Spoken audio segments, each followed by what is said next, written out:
Bismillahirrahmanirrahim. Halo semua, balik lagi di video aku kali ini. Aku bakal ngebahas soal tentang kerangka acuan non inersial. Nah, di sini soalnya cukup menarik ya. Ada gambar kayak ini. Kemudian suatu balok di sini ya, aku langsung baca aja. Suatu balok kecil berada pada permukaan balok yang besar, yang kasar ya. Jadi permukaan ini kasar dalam keadaan diam awalnya ya. Nah, jika balok besar ditarik pada lantai licin ya dengan gaya 100 Newton. Ketika balok besar ditarik ke arah kanan, akibatnya balok kecil akan bergerak ke arah kiri sejauh 10 meter. Jadi, ketika balok besar ini kita tarik ke kanan, si ini bakal mundur ke kiri. Oke, ini ke kanan, ini mundur ke kiri. Ya kan? Nah, sekarang pertanyaannya adalah maka tentukanlah waktu yang dibutuhkan sejak gaya diberikan hingga balok kecil terjatuh sampai ke lantai. Gitu ya. Jadi pas dia ditarik, dia mundur sampai sini, terus dia jatuh jatuh bebas ke bawah gitu ya. Nah, sekarang kita coba untuk kerjain. Ini menarik teman-teman ya. Pertama aku bakal gambarin dulu di sini. Kemudian gimana cara ngerjainnya? Sebenarnya gampang aja. Kita buat dulu diagram benda bebasnya dari balok kecil. Dulu ya, dari balok kecil kita gambarin balok kecilnya. Kemudian apa aja gaya-gaya yang bekerja? Pertama ada gaya berat ya tentunya. Kita sebut aja W1, M1G. Kemudian dia kan ditopang ya, ditopang ke atas ya, berarti ada gaya normal, yaitu N1 lah sebut aja gitu, nggak apa-apa. Kemudian karena dia bergerak ke kiri, maka akan ada gaya gesek ke kanan, karena dia kasar. Kita sebut aja F. Nah, di sini ada yang menarik teman-teman. Ah, ini unik nih. Kalau kita lihat di sumbu horizontal ya, gaya yang bekerja itu gaya gesek, ya kan? Itu ke kanan. Nah, pertanyaannya kalau gayanya ke kanan, kenapa dia bisa ke kiri? Gitu kan? Kalau gayanya ke kanan, kenapa dia bisa ke kiri? Berarti ada dong gaya yang lebih besar dari gaya gesek, sehingga dia ke kiri. Ya kan? Jawabannya emang iya ada. Dan gayanya adalah yang kita sebut sebagai gaya fiktif. Ya, nah gaya fiktif ini gaya yang apa nih? Yang menarik ya. Jadi ini analoginya sama kalau kayak misal kita naik mobil kenceng banget gitu kan, terus kita rem mendadak. Maka kita kan bakal kayak kedorong gitu kan. Nah, dorongan itu terjadi akibat gaya yang mana gitu? Akibat pengereman kan? Akibat adanya perlambatan dari motor atau mobil tadi ya. Nah, berarti ini pun sama gitu. Ini bisa bergerak karena adanya percepatan dari benda yang mengakibatkannya, yaitu benda dua di sini. Berarti gaya fiktif itu bisa kita definisikan sebagai massa. Massanya siapa? Massa yang mengalaminya ya, berarti ya M1, tapi percepatannya adalah akibat benda yang lain, yaitu A2. Jadi ya gaya fiktif adalah M1 dikali A2. Nah, kemudian baru nih kita tinjau di sini sigma F-nya jelas ya sama dengan 0 karena bendanya diem nggak naik turun. Berarti dia N-nya itu sama dengan mg ya. Insya Allah ini udah paham ya teman-temannya, udah biasa kita ngebahas ini. Nah, sekarang kita lanjut ke yang sumbu X ya. Nah, ketika kita lanjut di sumbu X, sigma Fx sama dengan M1 massa benda 1 dikali A12. Nah, ini A12 apalagi nih? Uh, A12 kalau kita lihat di sini ketika ada dua dua apa ya namanya? Ya dua angka lah, sebut aja dua angka di sini, maka ini menunjukkan suatu hal yang relatif. Ya kan? Jadi contoh gini, aku bakal ngasih contoh aja. Bukan angka ya, apa ya, yang lebih benarnya tuh notasi deh, notasi simbol lah, simbol gitu. Ketika ada dua simbol gitu, maka itu menunjukkan suatu hal yang relatif. Ketika misal gini, di sini ada mobil nih. Mobil dia bergerak ke kanan, katakanlah dengan kecepatan V. Maka biasanya kan kita nyebutnya cuma kecepatannya V ya.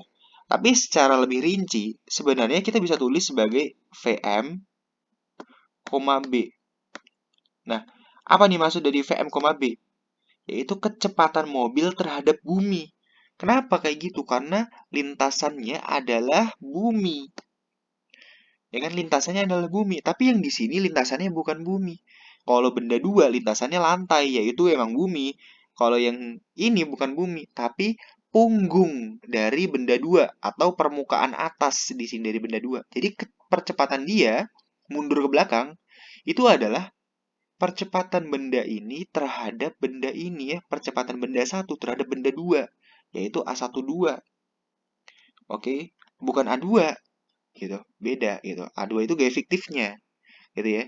A2 itu adalah percepatan yang mengakibatkan gaya fiktifnya, maksudnya gitu.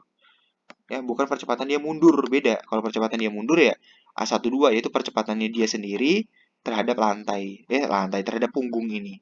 Gitu ya. Jadi gitu. Itu A12. Nah, sekarang uh, kita tulis sigma F apa aja tadi? Itu adalah gaya fiktif ke kiri dikurangi F ya. Yang searah gerak aja kita anggap yang lebih besar. Efektif dikurangi F sama dengan M1 A12. Nah, F ini kan mu K N ya, dan N-nya itu adalah M1G. Maka kita tulis saja, berarti efektif yang ini tadi udah kita dapat M1A2 dikurangi mu K N-nya itu M1G sama dengan M1A12. Oke, nah ini kita simpan dulu ya teman-teman. Nah kemudian aku bakal pisah dulu biar rapi. Nah, kemudian di sini kita tinjau balok besar yang ini. Balok besar, ini aku gambarin lantainya. Lantainya licin ya. Pertama, dia tentu saja punya berat, kita sebut sebagai M2G. Kemudian ditopang ke atas, ada gaya normal, kita sebut N2. Kemudian jangan lupa dia ditindih sama benda satu. Berarti ada gaya normal N1. Ya sebenarnya nggak harus N1 juga sih. Boleh lah kita anggap aja dia ditindih oleh berat W1 gitu ya. Ya boleh lah gitu. W1 gitu. Berarti M1G gitu. Ya sama aja sih sebenarnya karena gaya normal itu juga M1G kan gitu. Tapi lebih baik dengan gaya normal gitu karena kan ini akibat sentuhan ya gitu. Akibat sentuhan reaksi ya gitu dari benda satu gitu. Nah, lebih baik pakai N1 aja gitu. Kemudian kita tinjau, dia ditarik ya dengan gaya F, oke. Sehingga dia bergerak ke kanan dengan percepatan apa? Percepatannya adalah A2, yaitu percepatan benda 2. Oke, tapi masih ada yang kurang, yaitu apa? Gaya gesek. Ya, gaya geseknya bukan terhadap lantai, tapi terhadap benda yang di atas, yaitu benda satu, yaitu si F. Nah, karena kalau benda satu kegesek ke kanan, berarti benda 2 kegesek ke kiri dong, kan gayanya saling aksi reaksi ya gitu. Kalau dia kegesek ke kanan berarti ini kegesek ke kiri gitu. Gitu ya teman-teman ya. Oke, nah ini sekarang kita tinjau deh gitu. Sigma FY-nya jelas sama dengan 0. Yang atas kita anggap positif. Ya, berarti N2 itu dikurangi N1 dikurangi M2 lagi sama dengan 0 ya berarti. Ya, atau bisa dikatakan N2 itu sama dengan N1 ditambah M2G gitu ya. Yang ini. Kemudian kita tinjau sigma Fx sama dengan M2 kali A2. Oke, percepatannya A2 ya. Gayanya apa aja? Ada gaya F yang searah gerak kita anggap positif lebih besar, F dikurangi gaya gesek V kecil. Yang ini ya, sama dengan M2 A2. Kemudian kita breakdown F ini sama ya, F gaya gesek ini nilainya itu sama kayak ini ya. Ya, kan sama gitu. Cuman beda arah doang gitu. Yang ini jelas mu K kali M1G ya, berarti yang ini mu K kali M1G. Berarti F dikurangi mu K M1G sama dengan M2 A2.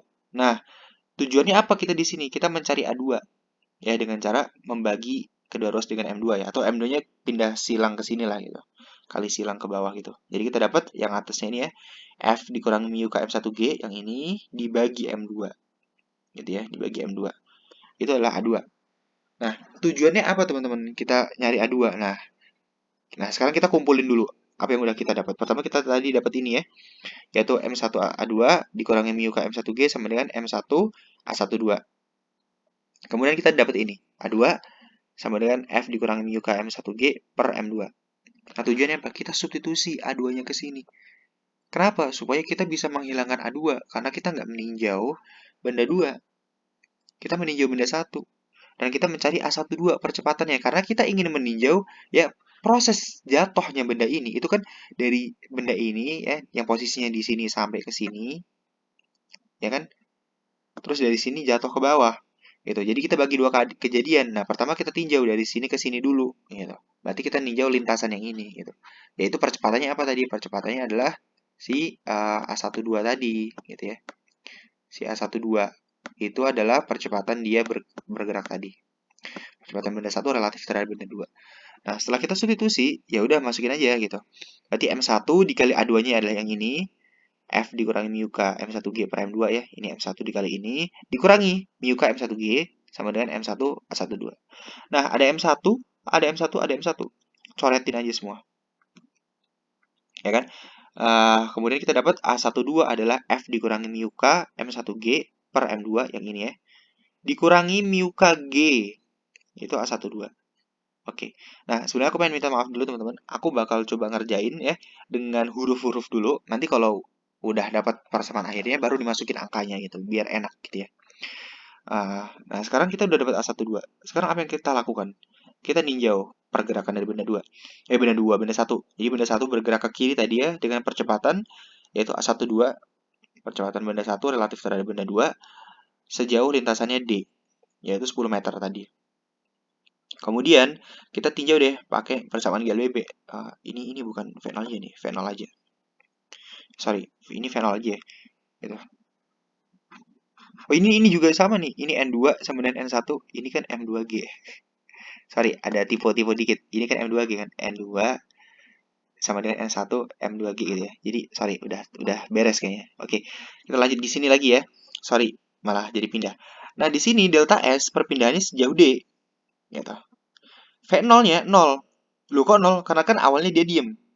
Kan gitu. Terus ditarik sama gaya tadi kan dikali T tambah setengah percepatannya apa? A12 T kuadrat. Gitu ya. Sehingga kita dapatkan D sama dengan setengah A12 T kuadrat. Kita mau nyari apa tadi? Kita mau nyari T-nya, waktunya sampai dia ke sini. Ya dari sini ke sini. Nah, kita sebut aja T1 ya. Nanti kita dapatkan T-nya adalah akar 2D dibagi A12 ya. Karena 2-nya kali silang ke sini, A1-nya turun ke bawah gitu ya. Sehingga dapat itu. Ini T1 sama dengan akar 2D dibagi A12. Nah, kita udah dapat waktunya. Itu adalah waktu dari benda ini ke sini ya. Perpindahan ini ya. Kita sebut tadi T1 yang udah kita dapatkan persamaannya. Sekarang kita tinjau dari benda ini turun ke bawah sampai ke sini. Waktunya kita sebut T2. Oke, nah sekarang T2 kita tinggal nyari nih. Ingat jangan lupa, tadi di soal ketinggiannya adalah 20 meter. Oke, jadi ini gampang aja sih, berarti delta SY perpindahan pada arah sumbu Y yang ini ya, jadi dari ini ke sampai turun ke bawah sama dengan V0Y kali T tambah setengah T kuadrat. Oke, perpindahannya kita katakanlah setinggi H, V0Y 0. Loh kok 0 lagi? Ya emang 0 karena akibat tarikan dari benda ini dia kan mundur ke belakang. Sehingga dia punya percepatan. Ya kan? Percepatannya itu kan full ya, supply-nya ke arah horizontal. Nggak ada ke arah vertikal sama sekali. Jadi V0Y-nya itu 0. Jadi dia itu gerak jatuh bebas. Murni gitu ya. Ini kan gerak parabola sederhana ya. Nah, ini 0 kali T tambah setengah percepatan gravitasi ke bawah ya. Tambah setengah GT kuadrat. Nah, berarti kita dapatkan teman-teman di sini. Bahwasanya T-nya kita katakanlah T2 tadi ya adalah akar 2GH ya. 2-nya kali ke atas, 2-nya kali ke atas, kali ke H, G-nya taruh kali ke bawah gitu ya. Sehingga T2 sama dengan akar 2GH. Nah, berarti waktu yang dibutuhkan dia sampai jatuh itu apa? T1 ditambah T2. Ya kan? T1 tadi adalah akar 2D dibagi A12 tambah akar 2H per G gitu. Dengan A12-nya tadi kita udah dapat ya persamaannya. Yaitu adalah F dikurangi mu K M1G dibagi M2 dikurangi mu K G. Nah, gitu. Nah, berdasarkan informasi pada soal teman-teman, kita tahu ini semuanya jaraknya ini 10 meter, gayanya 100 Newton, mu K-nya 0,2, M1-nya itu massa kecil itu 20 kg, yang besar 100, ketinggiannya 20, gravitasi 10 meter per sekon kuadrat. Udah, masukin aja semua. Pertama kita nyari A12 dulu ya, biar ini gampang gitu. Kita nyari A12 dulu, ya udah kita inputkan aja F-nya 100 Newton, ya kan? Dikurangi mu K-nya 0,2, massa benda 1 10 dikali gravitasi kok massa benda 1 20 kali gravitasi 10 dibagi 100 massa benda 2 ya. Dikurangi mu K kali G itu 0,2 kali 10. Nah, setelah kita hitung-hitung ini sebenarnya hitung-hitung biasa aja. Ini dapat negatif 1,4. Nah, menarik teman-teman, negatif adalah artinya berlawanan ya. Kan percepatannya kan sejatinya ke kanan ya, tapi dia mundur ke belakang gitu. Jadi dia negatif. Kemudian kita inputkan aja ke mana? Ke sini. Persamaan ini. 2,4 kali 10 ya, kecepatan posisinya jaraknya perbedaannya 10 meter. Tapi jangan sembrono ya, jangan dimasukin negatif jadi imajiner nanti. Ini cuma sekedar arah ya. 1,4 ditambah ini 2 kali 20 ketinggiannya dibagi G 10. Ini perhitungan biasa ya teman-teman, pakai kalkulator aja nggak apa-apa. Ini kita hitung, kita dapat 3,77, ini 40 dibagi 10 ya, 4 akar 42 ya. Ya udah tambahin aja, kita dapat T-nya 5,77 sekon. Nah, ini adalah jawabannya.